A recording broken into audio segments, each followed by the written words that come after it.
శ్రీమాత్రే నమః. నేను మీ చెల్లా జ్యోతిర్మయి. ఓం వైబ్స్కు స్వాగతం. ఈ వీడియోలో ఆదిశంకరాచార్యుల వారి కైలాస యాత్ర గురించి తెలిపే ప్రయత్నం చేస్తాను. ఆదిశంకరాచార్యుల జీవితంలో కైలాస యాత్ర ఒక పవిత్రమైన ఆధ్యాత్మిక సంఘటనగా చెప్పబడుతుంది.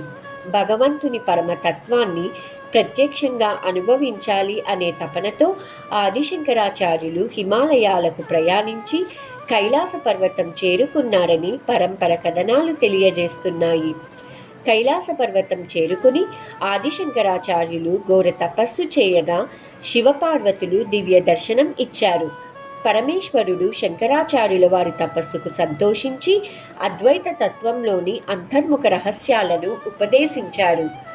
లోకక్షేమం కోసం 5 దివ్యమైన స్ఫటిక లింగాలను ప్రసాదించి, ఇవి నా తత్వరూపాలు, భూమిపై వివిధ ప్రాంతాల్లో ప్రతిష్ఠించి ధర్మాన్ని స్థాపించు, వీటిని దర్శించి భక్తులు ఆధ్యాత్మిక మార్గంలో నడవాలి అని శివుడు ఆజ్ఞాపించారు.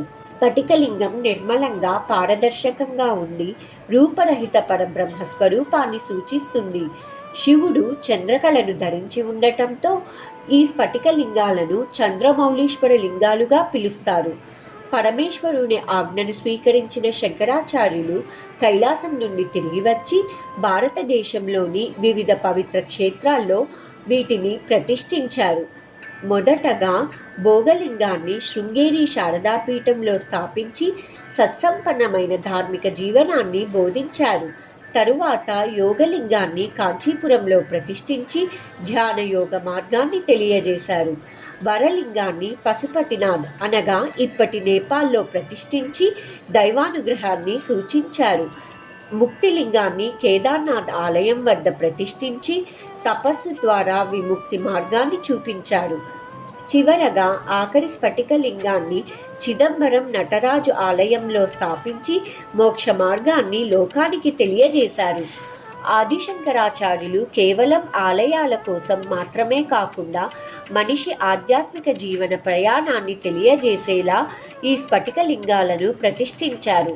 అనగా భోగం, యోగం, వరం, ముక్తి, మోక్షం అనే జీవన మార్గాన్ని పంచస్ఫటిక లింగాలు సూచిస్తాయని మనకు వివరించారు.